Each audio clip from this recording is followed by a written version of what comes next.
Scientific smart coaching hashtag Pharma hashtag বাংলার এই new এপিসোডে সবাইকে স্বাগত জানাচ্ছি। তোমরা জানো যে পরের পর আমরা ভিডিও করছি যারা ডি ফার্ম ফার্স্ট ইয়ারে পড়ো তাদের তাদের এক্সটার্নাল পরীক্ষার জন্য এইসব প্রশ্নগুলো খুবই ইম্পর্টেন্ট, যেগুলো করাচ্ছি। আজকে ফার্মাসিউটিক্যাল কেমিস্ট্রি এটা করাচ্ছি বিশেষত যারা বাংলা মাধ্যম স্কুল থেকে এসেছো, মাতৃভাষা বাংলা, ইংরেজিতে পড়ার অভ্যেস নেই, কিন্তু ডি ফার্মা পরীক্ষা তাদের ইংলিশে দিতে হবে। তাহলে কনসেপ্টটা যদি ক্লিয়ার রাখো, অর্থাৎ ভেতরে বিষয়বস্তু যদি জানো, তখন সহজেই ছোট ছোট বাক্যে, ইংরাজি বাক্যে তোমরা উত্তর দিতে পারবে। তাই এই ধরনের কনসেপ্ট বেস নোটগুলো বা ভিডিওগুলো তোমাদের দেখা উচিত বলে আমার মনে হয়। সেই জন্য একের পর এক ভিডিও তোমাদের জন্য আমি ইউটিউবে আপলোড করছি। তোমরা এই ভিডিও গুলো ভালো করে দেখো এবং কনসেপ্ট ক্লিয়ার হলে ধীরে ধীরে লেখার অভ্যেস করো। তোমাদের কাছে যথেষ্ট পরিমাণে লাইক শেয়ারে আশা করে আমরা এই ভিডিওগুলো আপলোড করছি। চলো এগুলো যাক। আজকের প্রশ্ন, এপিলেপসি, টাইপস অফ এপিলেপসি। তোমরা জানো ফিটের অসুখ অর্থাৎ এপিলেপসি যা হয় সেটা টাইপস বা প্রকারের হয়, সেটা দেখতে গেলে দেখবে 3 ভাগে ভাগ করে এই প্রকারভেদ করা হয়েছে। এক নম্বর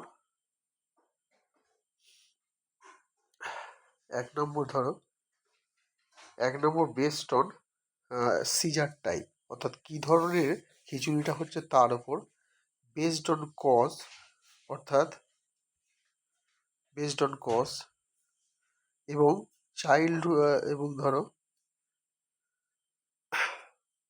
বেসড অন, তাহলে দেখলাম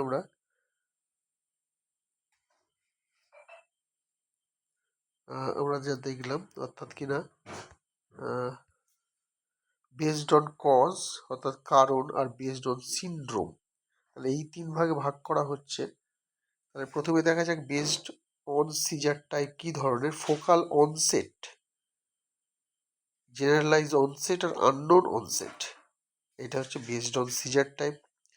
বেসড অন কজ অর্থাৎ কি কারণে, ফোকাল এপিলেপসি মুখের ওপরে এপিলেপসি, জেনারেলাইজ এপিলেপসি পুরোটা, কম্বাইন্ড, দুটোর কম্বাইন্ড, আননোন যেটা জানা নেই এই হিসাবে। আর based on syndrome, childhood absence epilepsy, ছোটবেলায় হয়। জুভেলাইন myoclonic epilepsy, Lennox Gastaut syndrome, Dravet syndrome, temporal lobe epilepsy. দেখো বেসড অন সিনড্রোমে অনেকগুলো ভাগ আছে। Temporal lobe epilepsy, frontal lobe, এই যে টেম্পোরাল লোব এপিলেপসি, মস্তিষ্কের টেম্পোরাল লোব আছে, সেইখানে কিছু কারণে temporal lobe epilepsy, frontal lobe epilepsy, West syndrome. তাহলে মোটামুটি নামগুলো কিছু কিছু জানা থাকলে তোমরা এরকমভাবে একটা ছক করে বা পরের পর তোমরা ট্যাবুলার ফর্মে, বুলেটেড ফর্মে তোমরা লিখতে পারো। পয়েন্ট অনেকগুলো দেওয়া থাকলো, অর্থাৎ অনেক ধরনের দেখানো হলো, যতটা মনে রাখবে তোমাদেরই নাম্বার পেতে সুবিধা হবে। তাহলে বুলেটেড ফর্মে তোমরা উত্তরগুলো লিখবে।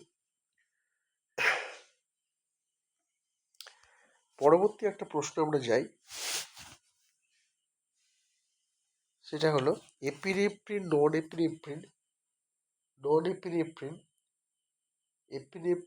এপিনেফ্রিনের শর্ট নোট।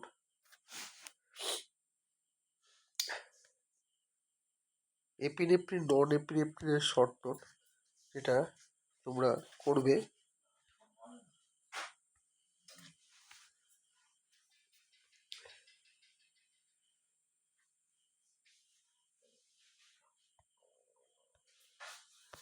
এপিনেফ্রিন, নন এপিনেফ্রিন, তার এটা পার্থক্য হিসেবে আমরা করাবো, তাতে তোমাদের সুবিধা হবে মনে রাখার। এপিনেফ্রিন ক্লাসিফিকেশন যদি দেখি, epinephrine mainly adrenergic agonist, non epinephrine beta agonist বলা যায়। Mechanism of action, epinephrine stimulate alpha and beta adrenergic receptor, আর non epinephrine target only beta receptor. Primary use অর্থাৎ প্রাথমিক যে ইউজ অর্থাৎ ব্যবহার, অ্যাজমা, শক এগুলোতে। আর নন এপিনেফ্রিন প্রধানত হার্ট ফেলিয়ারে ব্যবহৃত হয়। রুট অফ অ্যাডমিনিস্ট্রেশন ইন্ট্রাভেনাস মানে আইভি, ইন্ট্রামাসকুলার, আইএম, এইরকম ইঞ্জেকশন হিসাবে। নন এপিনেফ্রিন কিন্তু ওরাল ইনহেলেশন, অর্থাৎ কিনা যেটা ইনহেলার যে হয়, বা ওরাল অর্থাৎ কিনা ট্যাবলেট হিসাবে খাওয়া যেতে পারে। ডিউরেশন অফ অ্যাকশন, এপিনেফ্রিন খুব শর্ট ডিউরেশন, অল্প সময়ের জন্য। নন এপিনেফ্রিন অনেক বড় সময়ের জন্য হয়। সাইড এফেক্ট, অ্যাংজাইটি, প্যালপিটেশন মানে ঘাম হতে পারে এপিনেফ্রিন খেলে। নন এপিনেফ্রিন নন এপিনেফ্রিন অনেক সময় ট্যাচিকার্ডিয়া সৃষ্টি করে। এক্সাম্পল অফ এপিনেফ্রিন বলা যায় অ্যাড্রেনালিন, আর example of non epinephrine salbutamol, যেটা ইনহেলারে ইউজ করা হয়। তাহলে এইভাবে ছক করে পড়ো, শর্ট নোট হিসেবে আলাদা আলাদা লিখতে গেলে ফিচার্সগুলো দেবে, এই ফিচার্সগুলো দেবে, পয়েন্ট করে নিয়ে এগুলো লিখবে। যেমন প্রাইমারি ইউজ, এটা ফিচার্স দিলে প্রাইমারি ইউজ ডট মানে একটা কোলন দিলে অ্যাজমা, শক, এইভাবে। তাহলে এপিনেফ্রিন নন এপিনেফ্রিনই একটা অনেক সময় 3 নম্বর 5 নম্বরের প্রশ্ন আসে, তাই এটা ভালো করে মুখস্থ করে নাও। এটা ছোট্ট একটা টেবিল ফর্মে করেছি, মুখস্থ করতে সুবিধা হবে। এইভাবে পড়ে কনসেপ্টটা ক্লিয়ার করবে। দুটো প্রশ্নের উত্তর আলোচনা করলাম, পরবর্তী বিষয়টা আরও অনেক প্রশ্ন আমরা পরে আনছি, আশা করছি তোমাদের কাজে লাগবে। তোমাদের লাইক শেয়ারের জন্য আশায় থাকলাম, কারণ তোমাদের লাইক শেয়ারই আমাদের এই চ্যানেলকে আরও একটু এগিয়ে নিয়ে যাবে।